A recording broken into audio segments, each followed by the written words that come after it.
मित्रों नमस्कार, मैं हूं राकेश कुमार। आप देख रहे हैं मत अभिमत। मित्रों, बिहार में सरकार बदली, भले ही ये कहा जा रहा हो कि एनडीए की ही सरकार है, लेकिन पहले उसको लीड कर रहा था जदयू और अब कर रहा है भाजपा। बिहार के चौधरी बन गए हैं सम्राट चौधरी, अब सीएम बन गए हैं। उन्होंने शपथ ग्रहण भी कर लिया है और उनके साथ जदयू के 2 उप मुख्यमंत्री बनाए गए हैं, जिसमें दूसरे नंबर पर हैं विजय कुमार चौधरी और तीसरे नंबर पर हैं विजेंद्र यादव। दोनों ही अनुभवी और जदयू के वरिष्ठ नेताओं में से एक। लेकिन मैंने जो कहा कि निजाम बदलते ही सारी चीज़ें बदल जाती हैं, भले ही ये कहा जा रहा हो कि एनडीए की सरकार है, लेकिन यह तो बात समझ में आई गई कि भाजपा की सरकार, मतलब भाजपा के मुख्यमंत्री के बनते ही नीतियां भाजपा की शुरू हो गई। अब भाजपा की नीति शुरू हो गई, जबकि अभी आज भी सम्राट चौधरी ने यही कहा कि नीतीश कुमार के नेतृत्व में, नीतीश कुमार के बताए रास्ते पर, उनके द्वारा खींचे गए खाके पर बिहार चलेगा, लेकिन चल दिया है दूसरी ओर। इसलिए कि भाजपा हमेशा चुनाव मोड में रहती है, जबकि जदयू के साथ ऐसा नहीं है। और वह अब सामने दिखने लगा है। दिखने कैसे लगा है, सो समझिए कि आज बिहार के सीएम तो शपथ ले लिए, उप मुख्यमंत्री भी शपथ ले लिए, लेकिन मंत्रिमंडल का कोई भी व्यक्ति शपथ नहीं ले सका, या यूं कहे कि मंत्रिमंडल का गठन ही नहीं हो सका।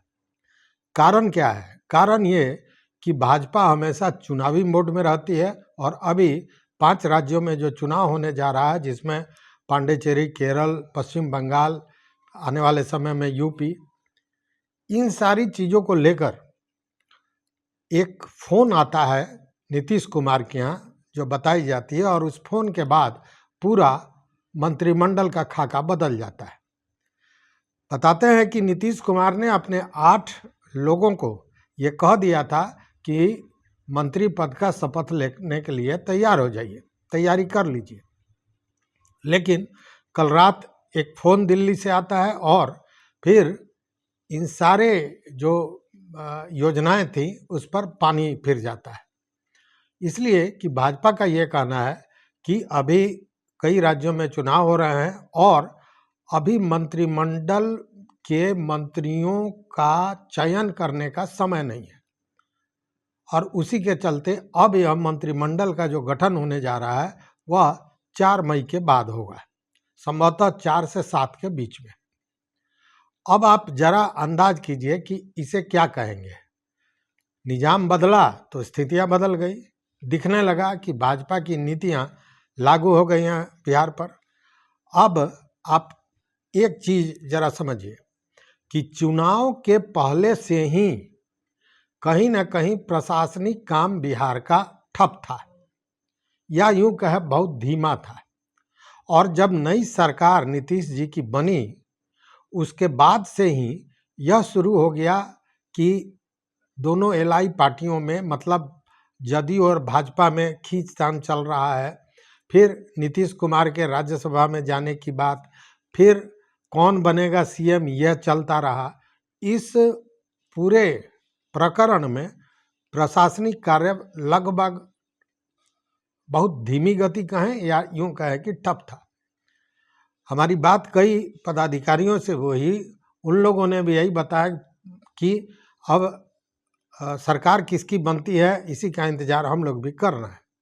मैं आईएएस पदाधिकारियों की बात कर रहा हूं। अब उस स्थिति में काम कितना सुचारू रूप से चल रहा होगा ये अंदाज कीजिए, और तब जब बिहार का खजाना खाली है। लेकिन बिहार सरकार तो बन गई। मंत्रिमंडल अगर कहें तो मंत्रिमंडल के नाम पर 3 लोग हैं, सम्राट चौधरी सीएम, विजय चौधरी उप मुख्यमंत्री हैं और विजेंद्र यादव उप मुख्यमंत्री हैं। अब इन 3 लोगों में ही विभागों का बंटवारा भी कर दिया गया है, और उन विभागों में देखिए कि सम्राट चौधरी को 29 विभाग दिए गए हैं, और उसके साथ जो भी छूटा हुआ विभाग होगा वो होगा। जबकि विजय चौधरी को 10 विभाग दिया गया है और विजेंद्र यादव को 8 विभाग दिया गया है। जो विभाग सम्राट चौधरी ने अपने पास रखा है उसमें गृह विभाग भी है।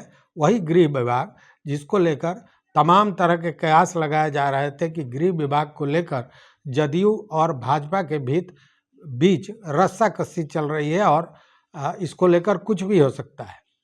लेकिन जितने भी आकलन इस बार राजनीतिक विश्लेषकों ने लगाया, जो कयास लगाए, वो सब धरे के धरे रह गए।